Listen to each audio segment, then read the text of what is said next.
Dear student, good morning. Today I will start lecture number 12 for class 10 from chapter Real Numbers. This is the questions gallery part 3. I have already solved up to question number 7 in part 2. So I will solve question number 8 in this lecture. So I will start question number 8. 3 sets of English, mathematics and science books containing 336, 240, 96 books respectively have to be stacked in such a way that all the books are stacked subject-wise and the height of each stack is the same. How many stacks will be there? इसका मतलब ये हुआ कि 3 set है book का. पहला set English का है, दूसरा सेट मैथमेटिक्स का है, तीसरा सेट साइंस का है. नंबर ऑफ इंग्लिश बुक्स 336 दिया हुआ है. नंबर ऑफ मैथमेटिक्स बुक्स 240 है और नंबर ऑफ साइंस बुक्स 96 है. इस सारे बुक को हमको सब्जेक्ट वाइज स्टैक करना है ताकि हर एक स्टैक का हाइट सेम हो. हर एक स्टैक का हाइट सेम तब होगा जब हर एक स्टैक में नंबर ऑफ बुक्स भी सेम हो. इसके लिए सबसे पहले हम ये पता करेंगे कि हर एक सब्जेक्ट के हर एक स्टैक में नंबर ऑफ बुक्स कितना होगा. इसको मालूम करने के लिए हम 336 और 240 और 96 का HCF निकालते हैं.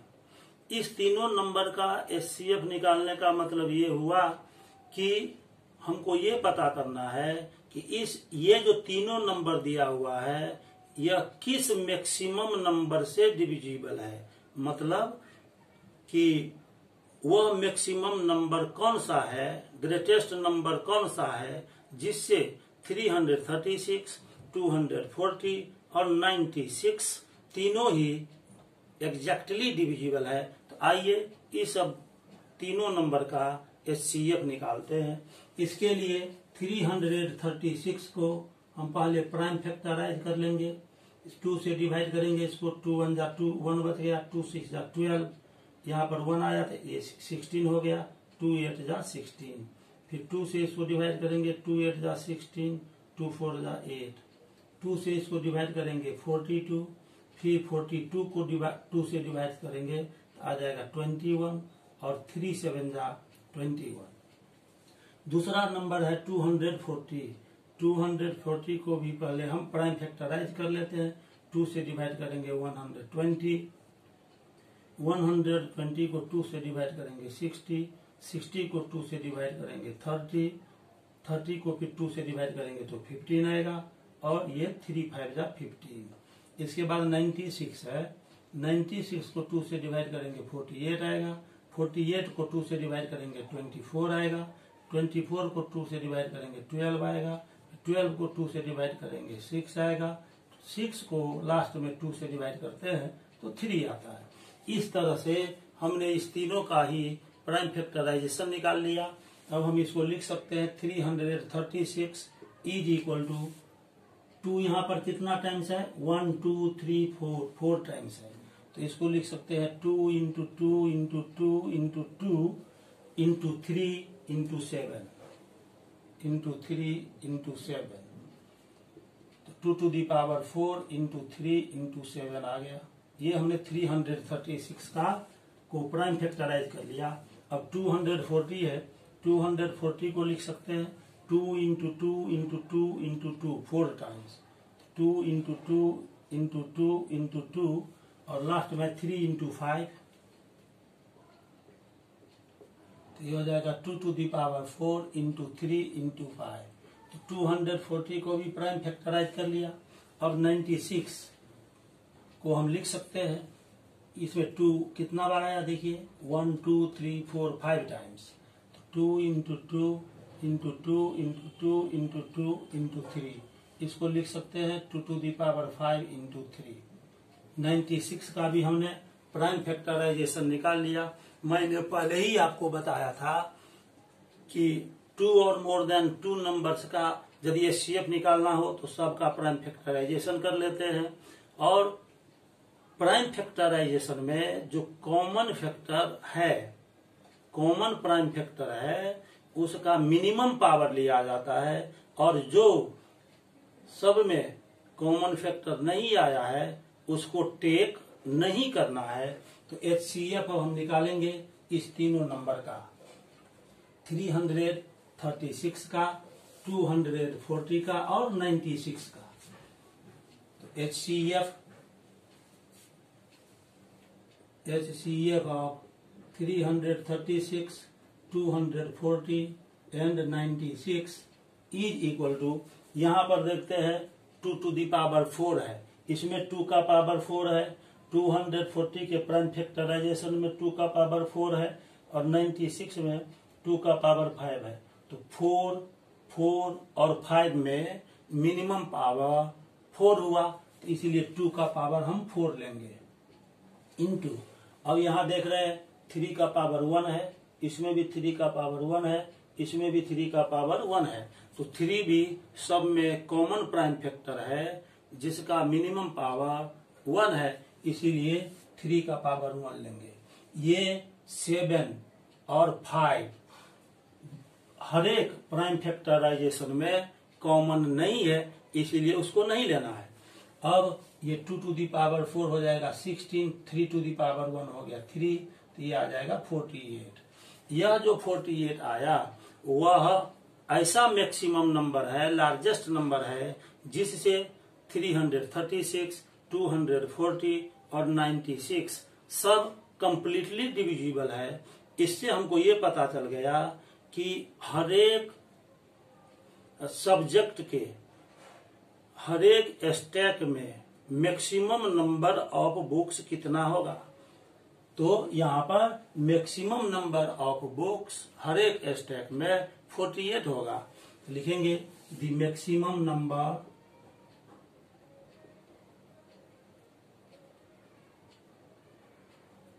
Of books in each stack is equal to 48। इतना निकालने के बाद हम ये पता करेंगे कि हर एक सब्जेक्ट में कितना कितना स्टैक बना। यहाँ पर हम देखते हैं कि इंग्लिश जो बुक है उसका टोटल नंबर दिया हुआ है 336, और उसके हर एक स्टैक में नंबर ऑफ बुक्स है 48। तो कितना स्टैक बना, इसके लिए 336 को 48 से डिवाइड करेंगे। The number of stacks of English books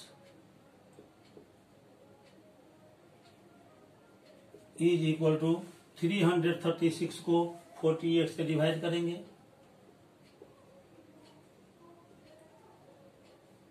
7 times में ये कट जाएगा, आ गया 7। The number of stacks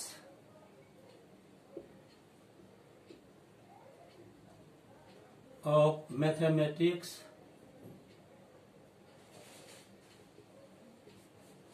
books, number of mathematics books 240 दिया हुआ है, 240 को 48 से डिवाइड कर लेंगे तो ये 5 टाइम्स में कट जाएगा, तो ये आ गया 5। इसी प्रकार से हम लिखेंगे number of stacks of English books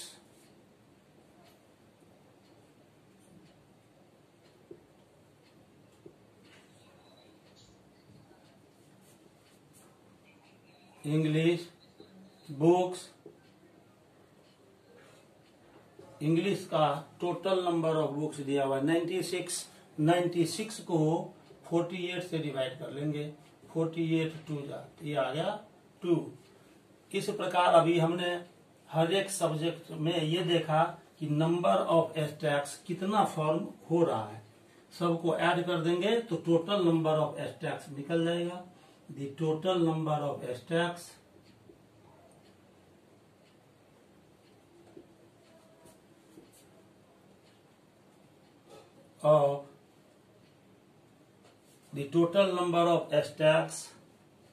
formed,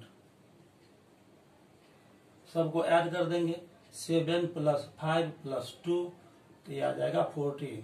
ये 14 हमारा आंसर हो गया। सारे बुक का स्टैक मिलाकर 14 स्टैक बनेगा। अब हम क्वेश्चन नंबर 9 की ओर मूव करते हैं। क्वेश्चन नंबर 9 अब हम लिखने जा रहे हैं बोर्ड पर। अपना कंसंट्रेशन बोर्ड पर बनाए रखिए और मैं जो बोल रहा हूं और लिख रहा हूं उसको ध्यानपूर्वक देखिए और सुनिए। क्वेश्चन नंबर 9 है, without actual division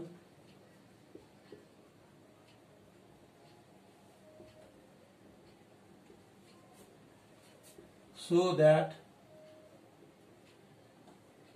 171 by 100 can be expressed as a terminating decimal. Also express 171 by 800 as decimal form। ये क्वेश्चन दिया हुआ है। यहाँ पर हमको ये प्रूव करना है कि 171 by 800 टर्मिनेटिंग डेसिमल के फॉर्म में एक्सप्रेस किया जा सकता है। इसको विदाउट एक्चुअल डिवीजन प्रूव करना है, मतलब बिना डिवाइड किए हुए प्रूव करना है। अब देखिए इसको हम कैसे सोल्व करते हैं। ये 171 by 800 दिया हुआ है, ये गिवन फ्रैक्शन है, इसका डिनोमिनेटर है 800। तो here denominator is equal to 800। अब हम 800 का प्राइम फैक्टराइजेशन निकाल लेते हैं। 2 से डिवाइड करेंगे 400, 2 से डिवाइड करेंगे फिर 200 आएगा, और 2 से डिवाइड करेंगे 100 आएगा, 2 से डिवाइड करेंगे 50 आएगा, फिर 2 से डिवाइड करेंगे 25 आएगा, और 25 को 5 से डिवाइड करेंगे तो 5 आएगा। इस 800 को यहाँ पर हम देखते हैं 2 वो कितना बार है, 1 2 3 4 5 टाइम्स है, तो लिखेंगे 2 to the power 5 इंटू 5, यहाँ 2 टाइम्स है, इसको लिख सकते हैं 5 इसको है।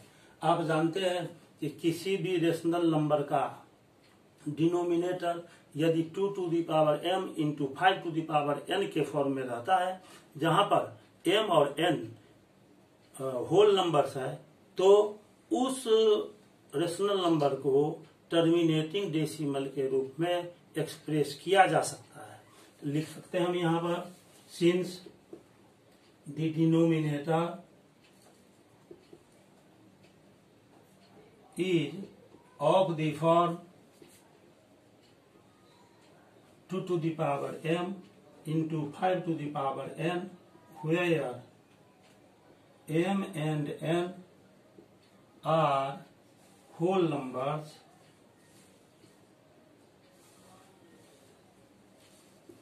therefore 171 by 800 can be expressed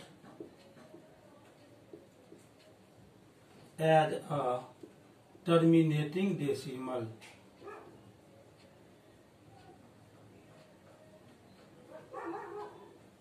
ये प्रूव्ड हो गया।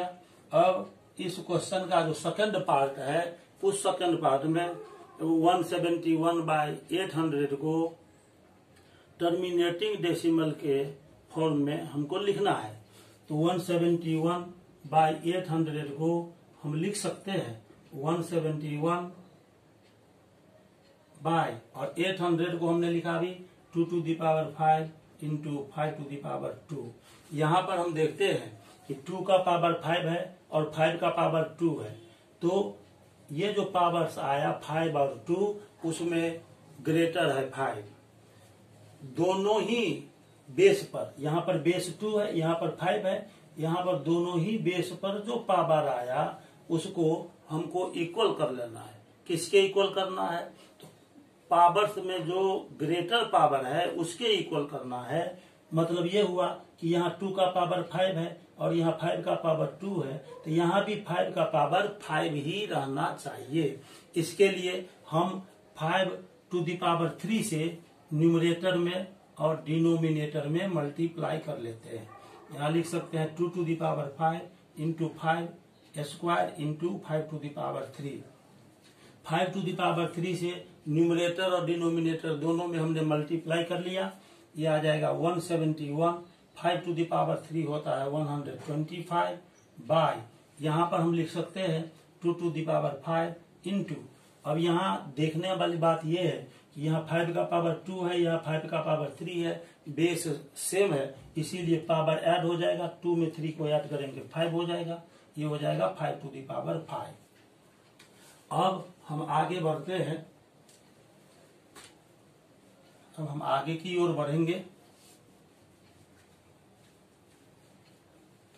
ये 171 बाय 800 है, इसको हम लिख सकते हैं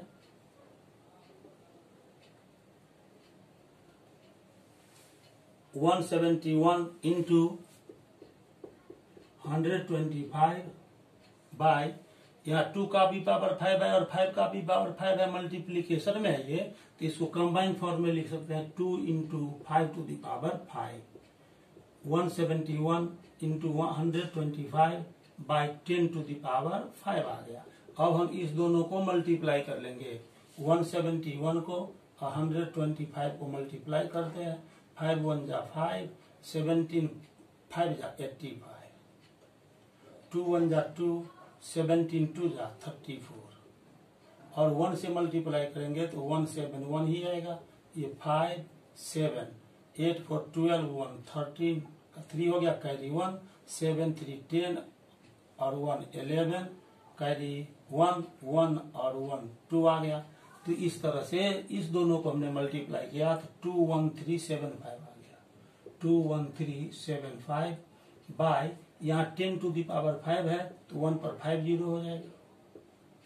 यहाँ हम देखते हैं कि डिनोमिनेटर में 1 पर 5 जीरो है, इसीलिए इसको यदि डेसिमल नंबर के रूप में हम लिखेंगे तो 5 डिजिट से पहले पॉइंट आएगा 1 2 3 4 5, तो यहाँ पर जो लिखा है 21375 यहाँ पर पॉइंट हो गया, इससे पहले हम जीरो दे सकते हैं।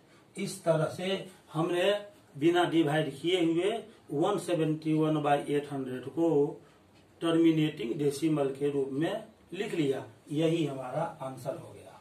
क्वेश्चन नंबर 2 को सॉल्व करने के बाद, क्वेश्चन नंबर 2 नहीं, क्वेश्चन नंबर 9 को सॉल्व करने के बाद अब हम क्वेश्चन नंबर 10 को सॉल्व करते हैं। क्वेश्चन नंबर हम 10 लिखेंगे बोर्ड पर।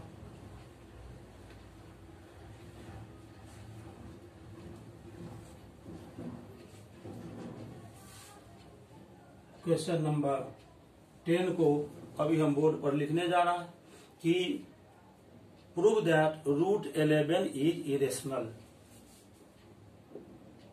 Prove that root 11 is irrational. Root 11 को ये प्रूव करना है कि रूट 11 इरेशनल नंबर है, इसको हमें प्रूव करना है। इसको प्रूव करने के लिए मैंने बेसिक कॉन्सेप्ट में भी आपको बताया था कि ये इरेशनल प्रूव करना है, तो हम शुरू में रेशनल मान के चलते हैं और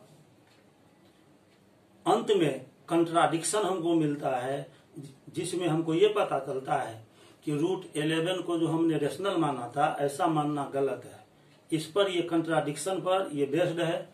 आइए हम इसको प्रूव करते हैं। अब इफ पॉसिबल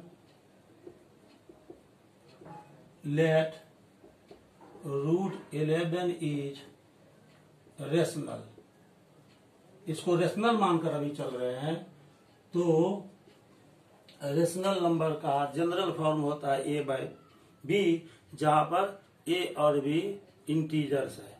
इस ए बाई बी को हम सिंपलेस्ट फॉर्म में लेंगे तो ए और बी में 1 के अलावा कोई कॉमन फैक्टर नहीं होगा। Let √11 is equal to a by b, where A and B are integers having no common factor other than 1 and B is not equal to 0। A और B में 1 के अलावा कोई कॉमन फैक्टर मौजूद नहीं है, यानी ए बाई बी सिंपलेस्ट फॉर्म में है और बी तो 0 हो ही नहीं सकता है। अब इस यहां से हम रूट हटाएंगे तो रूट हटाने के लिए स्क्वायर करना पड़ेगा। दोनों तरफ हम स्क्वायर कर देंगे, स्क्वायरिंग बोथ साइड्स, दोनों तरफ हम स्क्वायर कर देते हैं तो √11 का स्क्वायर हो जाएगा 11, ये हो जाएगा ए स्क्वायर बाई बी स्क्वायर। अब हम क्रॉस मल्टीप्लाई कर देते हैं तो ए स्क्वायर इजिकल टू हो जाएगा 11 इंटू बी स्क्वायर, इसको हम फर्स्ट मान लेते हैं।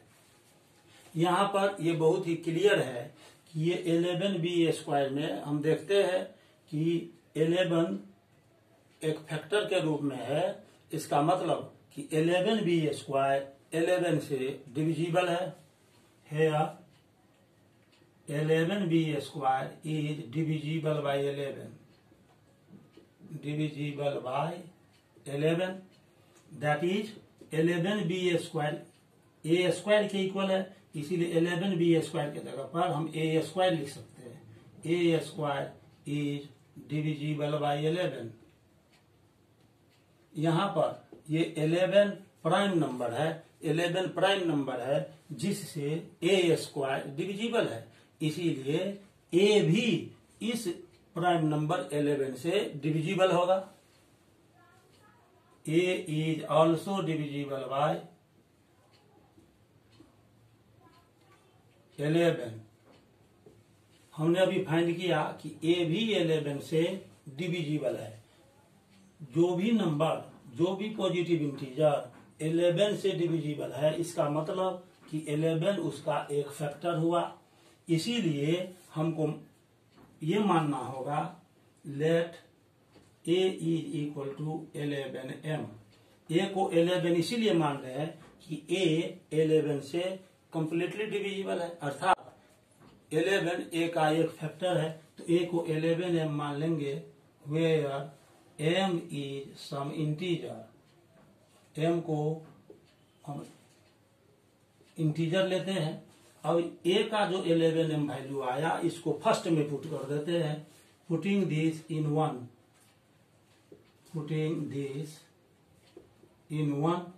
1 में हम रख देंगे तो पाएंगे कि ए स्क्वायर इजिकल टू फर्स्ट में दिया हुआ है 11b स्क्वायर। अब ए के जगह पर 11m रख देंगे तो 11m whole square is equal to 11b square. 11 का स्क्वायर आता है 121 into m square is equal to 11b square. 11 से इसको कट करेंगे 11 आ गया। इस तरह से 11m square is equal to b square हुआ। यहाँ पर भी हम देखते हैं कि 11m स्क्वायर का एक फैक्टर दिया हुआ है 11, यहाँ 11 एक फैक्टर है 11m स्क्वायर का। इसका मतलब ये हुआ कि 11m square is divisible by 11। 11m square 11 से डिविजिबल है। 11m स्क्वायर बी स्क्वायर के इक्वल है, इसीलिए 11m स्क्वायर के जगह पर हम बी स्क्वायर लिख सकते हैं। B square is divisible by 11। B square 11 से डिविजिबल है और 11 यहाँ पर प्राइम नंबर है, इसीलिए बी भी 11 से डिविजिबल होगा। Therefore b is also divisible by 11। हमने यहाँ पर निकाला था कि a 11 से डिविजिबल है। बाद में हमने निकाला कि b भी 11 से डिविजिबल है। इसका मतलब कि a और b दोनों ही 11 से डिविजिबल है। Hence, A and B both are divisible by 11. Divisible by 11 इसका मतलब हुआ कि 11, this means that 11 is the common factor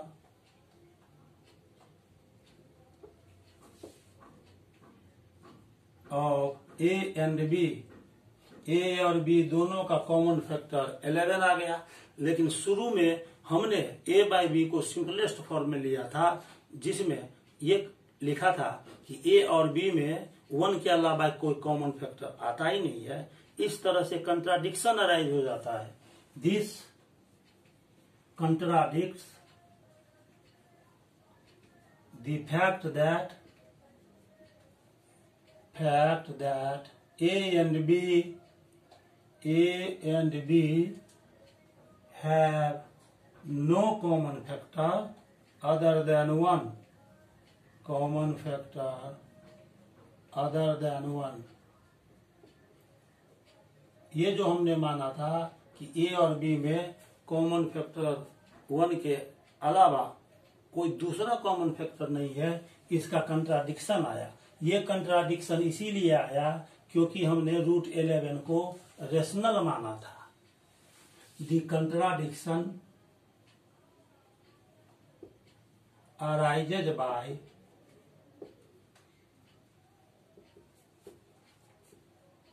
the assumption that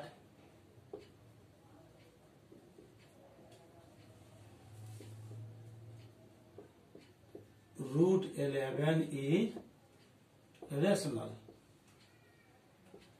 contradiction इसीलिए आया क्योंकि हमने ये माना था रूट 11 रेशनल है।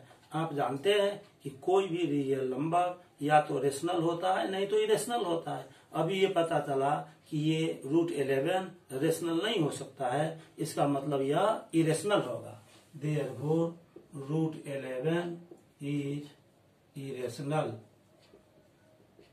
इस प्रकार से यह प्रूव्ड हो जाता है कि रूट 11 इरेशनल नंबर है। अभी इस क्वेश्चन को सोल्व करने के बाद अब हम नेक्स्ट क्वेश्चन की ओर चलेंगे। अगला क्वेश्चन हम लिखेंगे। यह हमारा क्वेश्चन नंबर 10 था। अब हम क्वेश्चन नंबर 11 की ओर मूव करते हैं। Question number 11, prove that 2 plus 3 root 7 is irrational। इसको हमें इरेशनल प्रूव करना है। यह इरेशनल नंबर है। आइए इसको प्रूव करते हैं। यदि पॉसिबल हो तो ये हम मान के चलते हैं कि 2 plus 3 root 7 रेशनल नंबर है। If possible, let 2 plus 3 root 7 is rational। इसको रेशनल मानकर हम अभी चल रहे हैं। यहाँ पर आप देखते हैं कि दो पार्ट है, एक इरेशनल पार्ट है और एक रेशनल पार्ट है। ये फर्स्ट पार्ट रेशनल पार्ट है। अब हम ये उपाय करेंगे कि ये जो रेशनल पार्ट है 2 वह हट जाए। इसके लिए क्या करेंगे? आप जानते हैं कि 2 रेशनल नंबर का डिफरेंस भी रेशनल होता है। Since the difference of 2 rational numbers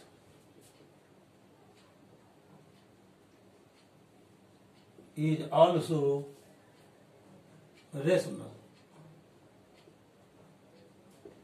Therefore, ये जो 2 plus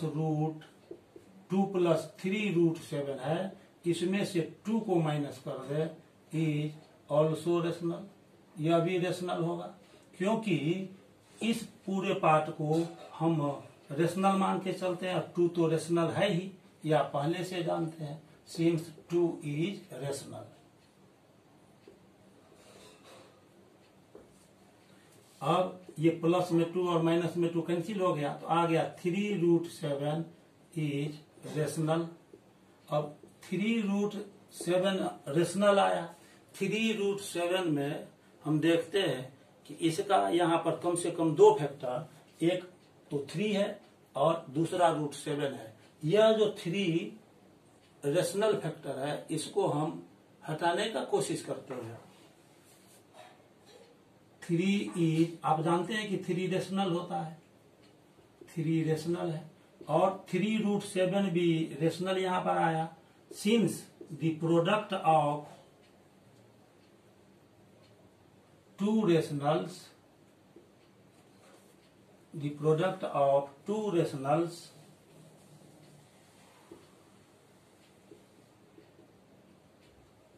इज रेशनल। 2 तो रेशनल नंबर का प्रोडक्ट भी रेशनल होता है। इसीलिए यहां पर एक बात और देखिए कि 3 तो हमने रेशनल लिया, इसीलिए 1/3 भी रेशनल होगा, इज रेशनल। अब ये 3√7 और 1/3 को मल्टीप्लाई करेंगे। 3√7 इंटू 1/3 इज रेशनल, यह रेशनल है। अब इसमें 3 और 3 कैंसिल हो गया, √7 और 1 को मल्टीप्लाई करेंगे तो √7 रेशनल आ गया।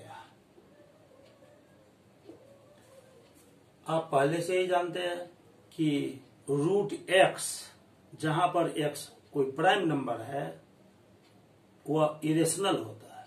यहाँ पर स्क्वायर रूट में 7 है और 7 प्राइम नंबर है, ये इरेशनल होगा। लेकिन यहाँ पर हमको रेशनल आया। ऐसा क्यों हुआ? ऐसा इसीलिए हुआ कि 2 + 3√7 को हमने रेशनल माना था। This contradicts the fact that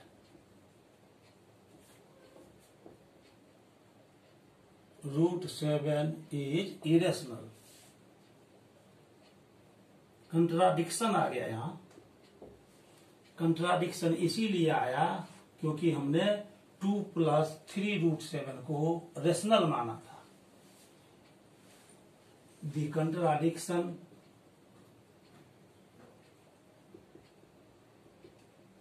arises by the assumption that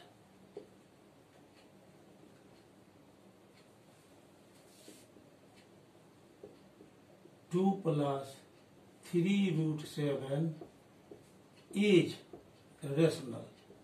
rational माना था इसको 2 + 3√7 को, इसीलिए कंट्राडिक्शन आया। इसका मतलब यह हुआ कि 2 + 3√7 रेशनल न होकर इरेशनल होगा। Therefore 2 + 3√7 is irrational. प्रूव हो गया।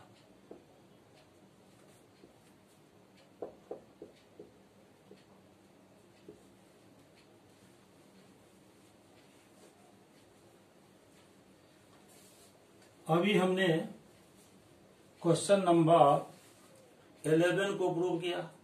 अब हम क्वेश्चन नंबर 12 को लिखते हैं। क्वेश्चन नंबर 12 है,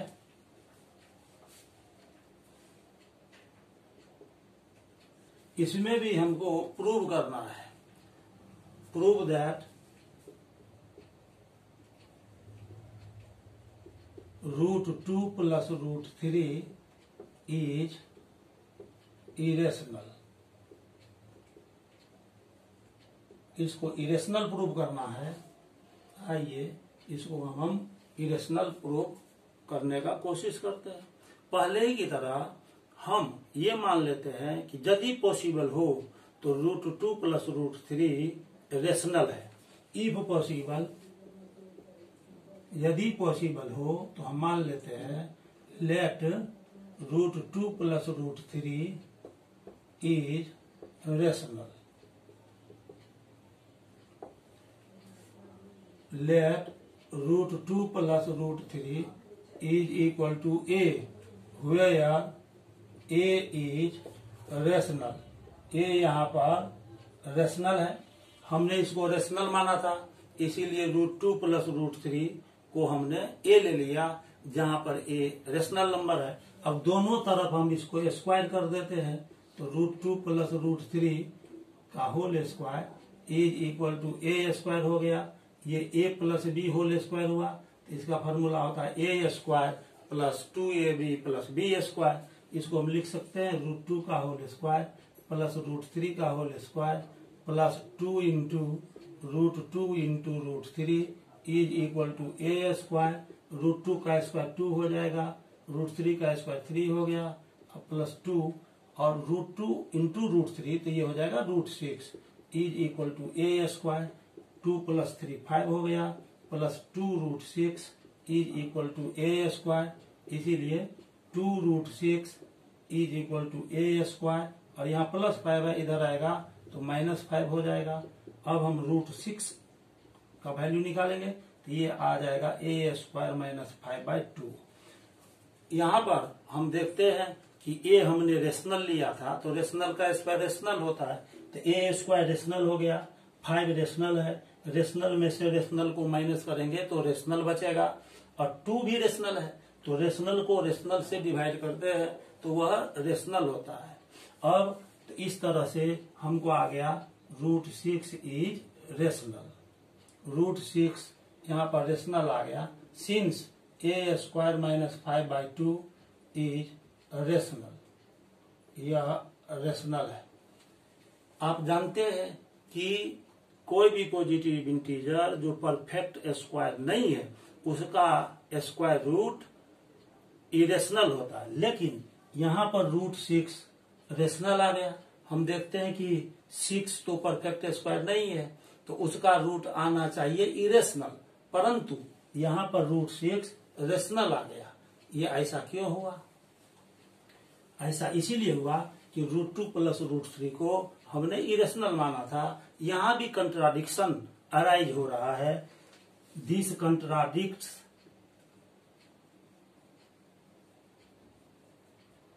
the fact that √6 is irrational. The contradiction arises by the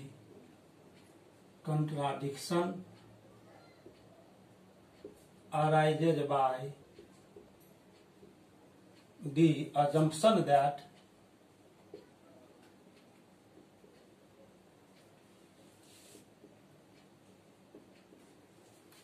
√2 + √3 is rational.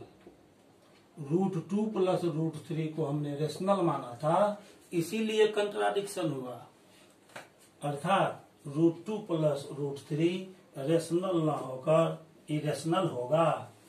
Therefore, √2 + √3 is irrational।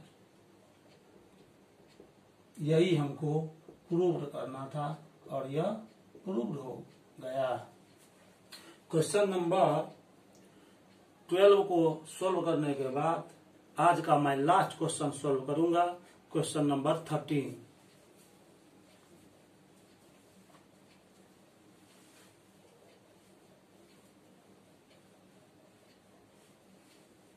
Question number 13 है, प्रूव दैट 1/√5 इज इरेशनल। यह इरेशनल है, 1/√5, इसको प्रूव करना है। तो फिर हम पहले की तरह इसको रेशनल मानकर चलते हैं, यदि पॉसिबल हो तो। If possible late 1/√5 is rational. यह रेशनल है। अब अगले स्टेप में हमको एक काम करना है।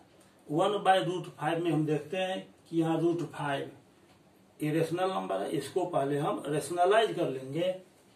1/√5 इज इक्वल टू, इसके लिए न्यूमरेटर में भी √5 से और डिनोमिनेटर में भी √5 से मल्टीप्लाई कर देंगे, तो ये आ जाएगा √5/5। दिस मीन्स यहां पर हम अभी जो हमने लिखा था 1/√5 रेशनल, तो लिख सकते हैं हेंस √5/5 इज रेशनल। यहां पर आया √5/5 रेशनल आ गया। अब हम इस 5 को हटाने का कोशिश करते हैं। हम जानते हैं कि 5 रेशनल नंबर होता है, 5 इज रेशनल, और the product of 2 rationals is rational. यहां पर 5 रेशनल है और ये भी √5/5 भी रेशनल आया, इसीलिए √5/5 into 5 is rational.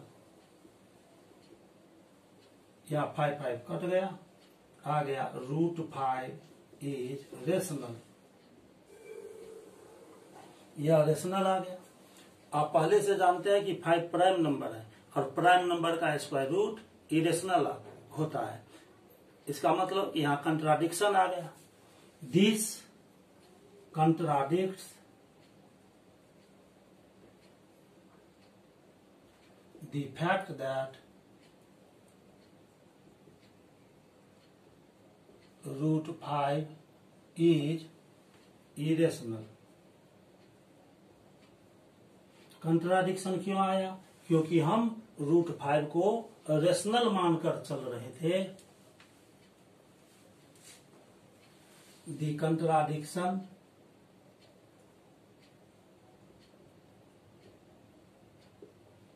arises by the assumption that